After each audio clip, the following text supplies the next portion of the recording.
किसी ने क्या खूब कहा है, जिंदगी की तपिश को सहन कीजिए जनाब। अक्सर वे पौधे मुरझा जाते हैं जिनकी परवरिश छाया में होती है। आपका स्वागत है मेरी इस नई वीडियो में। एक बार की बात है, एक आदमी ने अपने बगीचे में एक तितली के कोकून को देखा। वह उसे देखने लगा। उसने नोटिस किया कि उस कोकून में एक छोटा सा छेद बना हुआ है और उस छेद से एक तितली बाहर निकलने की कोशिश कर रही है, पर बहुत देर से कोशिश करने के बाद भी वह छोटे से छेद से बाहर नहीं निकल पा रही है। फिर वह शांत हो गई।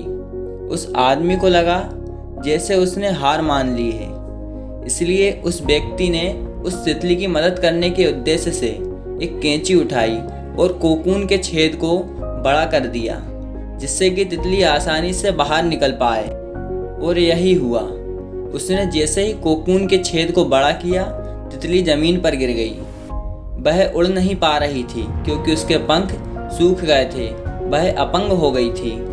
उस आदमी को लगा कि वो तितली अपने पंख फैलाकर उड़ने लगेगी, पर ऐसा कुछ भी नहीं हुआ, बल्कि कुछ समय पश्चात ही वह मर गई। इसका उसे काफ़ी दुख हुआ। उस आदमी ने पूरी बात गांव के एक बुजुर्ग व्यक्ति को बताई।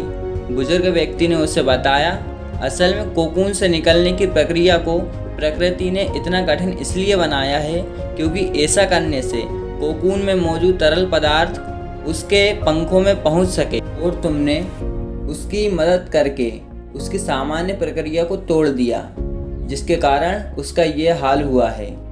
दोस्तों, इस कहानी से हमें यह सीख मिलती है कि असल में कभी कभी हमारे जीवन में संघर्ष ही हमें वो मजबूती प्रदान करता है जिससे हम आगे बढ़ सकें। क्योंकि यदि हमें बिना संघर्ष के जीवन में कुछ मिलेगा तो हम अपंग हो जाएंगे। यदि सफल हो भी गए तो सफलता ज़्यादा दिनों तक नहीं रहेगी। इसलिए जीवन में आने वाले कठिन पलों को सकारात्मक दृष्टिकोण से स्वीकार करें, क्योंकि वो हमें मजबूत बनाते हैं, ना कि मजबूर।